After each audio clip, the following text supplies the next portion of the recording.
Pakistan's prime minister has offered to host peace talks between the U.S. and Iran.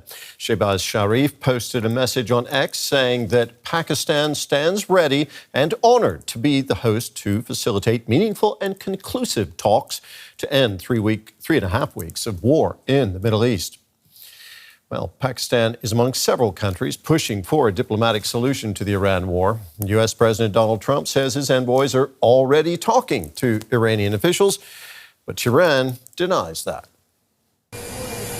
According to Donald Trump, talks between Washington and Tehran are going very smoothly indeed. We have had very, very strong talks. We'll see where they lead. We have major points of agreement. I would say almost all points of agreement. Perhaps that hasn't been conveyed. The communication, as you know, has been blown to pieces. They're unable to talk to each other. But we've had very strong talks. Mr. Witkoff and Mr. Kushner had them. They went, I would say, perfectly. But Trump wouldn't or couldn't reveal who's speaking for Iran. A top person, don't forget. We've wiped out the leadership phase 1, phase 2, and largely phase 3. But we're dealing with the man who I believe is the most respected and the leader. It's a little tough. We've wiped out everybody. Iran, however, denies Trump's claims that talks, direct or indirect, are taking place. Iran's parliamentary speaker has called it fake news that Trump is using to manipulate the financial and oil markets. Meanwhile, other observers are saying Trump could be talking up negotiations in order to buy time to move more troops and military equipment into the region. More on this, we can speak now with Alex Vatanka. He's founding director of the Iran program at the Middle East Institute in Washington. Welcome to the program. Alex, President Trump says the Iranians want a deal and are willing to talk. Do you see any indications that the Iranians are interested in negotiations? Terry, it's great to be with you. Look, on the one hand, I can see why Iran would be interested in diplomacy because, frankly, they're fighting two nuclear countries. You have to question how long they can stay in this fight. But, I haven't seen anything in the last 48 hours or so to suggest to me that some sort of a serious diplomatic track is actually opening up here. I know, as you just heard in your reporting there, a lot of countries are offering their services, from the Turks to the Pakistanis to the Egyptians, others. A lot of countries are hurting. A lot of countries have a vested interest in being seen to do something to end this war.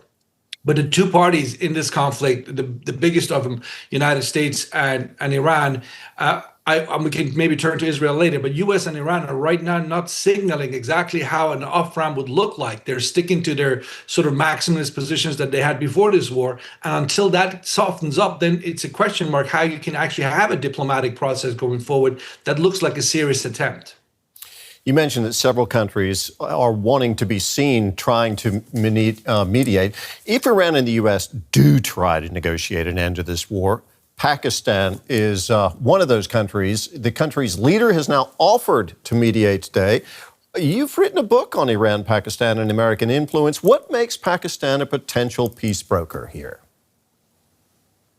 Well, look, it's a large country. It's a neighboring states of Iran. It's a Muslim country. It also happens to have good relations with this current Pakistani leadership, with the Donald Trump administration.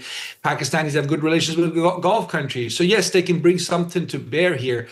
But, the question isn't so much what Pakistan can do on its own. The question is what others will give Pakistan in terms of a mandate to go and be a mediator. I'm not sure if that's the case. I'm not, for example, sure why the Saudis would need the Pakistanis to mediate if they can directly deal with the Iranians. So I think, Pakistanis, I'm sure they mean well. They do have, relations with a number of countries that are stakeholders. But end of the day, Pakistan in itself doesn't have the sort of power influence to A, shape the calculations of the United States, and B, the Iranians for that matter. In the fourth week of this war, what is your assessment of the resilience of the Iranian regime, which you mentioned earlier already? Do those in control of the country have the capacity, do you think, to sustain this fight? So, Terry, if I go back to the beginning of this war, what has been very clear is, I mean, that seems to be the consensus here in Washington, D.C. I'm not engaging in any conspiracy theory. This is pretty much the open discussion and the consensus that essentially what happens is Prime Minister Netanyahu of Israel, and he has, his reasons for doing so, convinces the American President Trump that this Iranian regime is a horrible entity that needs to go. The people of Iran want it gone. And it's so weak that, one military push and the regime will fall apart. That's how Donald Trump enters into this war. There is no evidence that he did any deep thinking in terms of, the ramifications if the war didn't wrap up quickly. And that's where we are at right now. The war did not wrap up quickly. It wasn't a quick push. We're now in 1 month into it. And the Iranians, probably, at least in the mind of Donald Trump, have been withstanding the pressure a hell of a lot more than Trump thought they would. So, right now, Donald Trump is in a position where he has to make a decision to double down, which, really is open-ended. Doubling down, meaning regime change in Tehran, requires essentially occupation of that country. And special forces alone is not going to do it. So, who in the United States seriously talking about occupying Iran, a country 3 times the size of France? You need hundreds of thousands of American troops to do that. So he's got to sort of balance, what's realistically going to happen. And keep bombing Iran, as the U.S. and Israel have done, have not brought them to a point of negotiation. So he's in a really tough spot. He's trying to look for a way out. And the Iranians are not making it easy for him either in terms of giving him that exit option. So, but hopefully diplomacy will find a way to come back, reemerge, and they can have ways to talk. But it's really difficult to see in the short term how that might look like. Okay, we're going to have to leave it there. Alex Vatanka, there, founding director of the Iran program at the Middle East Institute in Washington. Thank you very much for being with us. Thank you. Well, let's see where we're up to as we go into the 4th week of this war. Bradley Bowman is Senior Director of the Center on Military and Political Power at the Foundation for Defense of Democracies. He joins us from Washington, D.C. Welcome back to DW, Bradley. Let's start with today's news that Pakistan has announced that it's prepared to host negotiations to stop this war. The suspicion has been that Pakistan's already been working behind the scenes anyway. Is that how these things tend to work? Public denials and backstairs dealing? Nothing about these current circumstances is traditional, or at least very little. But you do tend to have these talks about the talks. So you see this jockeying for position. Where will they be held? Who will be the host? Who will be the mediator? What are the preconditions for the talks? It seems clear based on reporting, including from Reuters and others, that Pakistan, Turkey, and Egypt are all jockeying for position. Pakistan appears to be particularly assertive in that effort. We know Pakistan has a complex relationship with Iran, a very significant and longstanding relationship with Saudi Arabia. We know Pakistan relies significantly on oil exports from the Middle East. As an Afghanistan veteran, I would also note that a lot of Americans don't have a great view of Pakistan because Pakistan harbored many of the terrorists that were trying to kill American troops in Afghanistan. So, America's also had a security partnership with Pakistan, and for a long time, that's why some Americans call them a frenemy. So this is nuanced. I see problems with each of those 3 countries playing the host of moderator, and I'm really more interested in whether we could get to a solution that secures vital American interests that would be enduring. Here's the thing about a deal at this stage. This is a war that the United States seems to have got dragged into by Israel. The United States is the one talking publicly about pulling out of this and doing a deal. Looking at this from the Iranian perspective, various layers of their leadership have now been killed by the Americans and the Israelis. So we have a new guy at the top who no one has seen in public since the last attempt on his life. How does a new leader like that establish his authority with the various domestic factions who have been around him longer, who have been around longer than him? How does he do that? By making his first significant act as leader to talk peace with the great Satan and Israel, a country whose destruction Iran has consistently called for.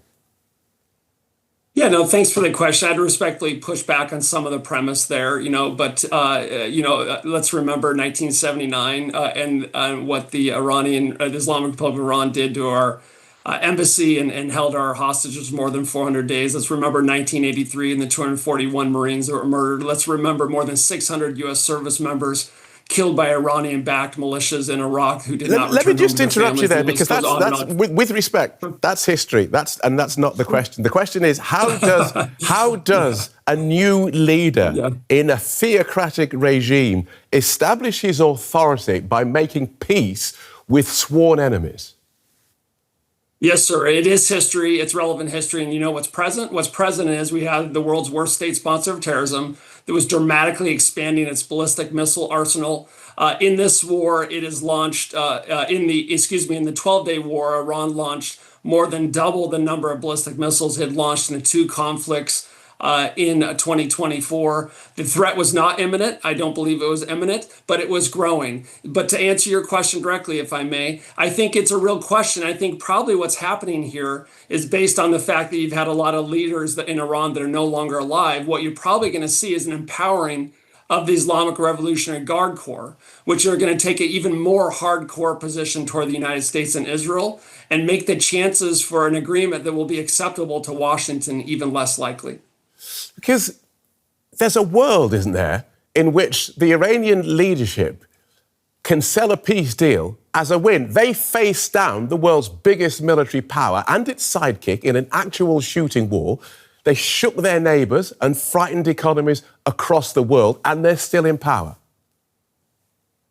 Yeah, I have no doubt that the Islamic Republic of Iran, if it survives this conflict, will spin to the nth degree. But the bottom line is that the level of severe degradation, if not destruction, of Iran's nuclear program, its ballistic missile program, its defense industrial base, its navy, is just severe. So, they can say what they want, but those things are true. What's also true is that we have a serious problem in the Strait of Hormuz. This is not a surprise for U.S. Central Command and the military. It might be for some politicians here in the United States, but this was highly predictable. What's been a little bit surprising for some who haven't followed this closely is the means by which they've threatened the Strait of Hormuz. They didn't do a full blockade. They've threatened it in part by using drones and other methods so as to play into the fears of shippers and insurance companies. Right. And lots of armchair generals will say, well, any fool could have seen that coming. And here's the question, though. I'm wondering whether these recent US military interventions might not have backfired. The world's biggest, most modern, magnificent military, backed by Israel, has been unable to crush Iran, despite having multiple attempts over 2 presidencies. All this while America has annoyed its allies so much that they publicly refuse to help clean up a mess of Washington's creation. Yeah, there's a saying, at least here in the United States, if you want someone there at landing, you should probably try to have them there at takeoff. I think the administration could have done much, much better in trying to build the case, particularly with their European allies, about our shared interest, the Iranian threats to those interests, and try to build consensus for action. And now we have Secretary Rubio, who's traveling to the G7, who's going to have a harder task than he needed to if they had done a better job on this. But, again, I would respectfully push back on your premise. The United States, I said at the beginning that we were going to, basically in about 4 weeks, we were going to be able to severely degrade Iran's ballistic missile program in its navy. And we're on track to do that. But we cannot leave the Islamic Republic of Iran in control of the Strait of Hormuz based on core American and European freedom of navigation interests. Thank you for joining us, Bradley. Bradley Bowman from the Foundation for Defense of Democracies. Thank you.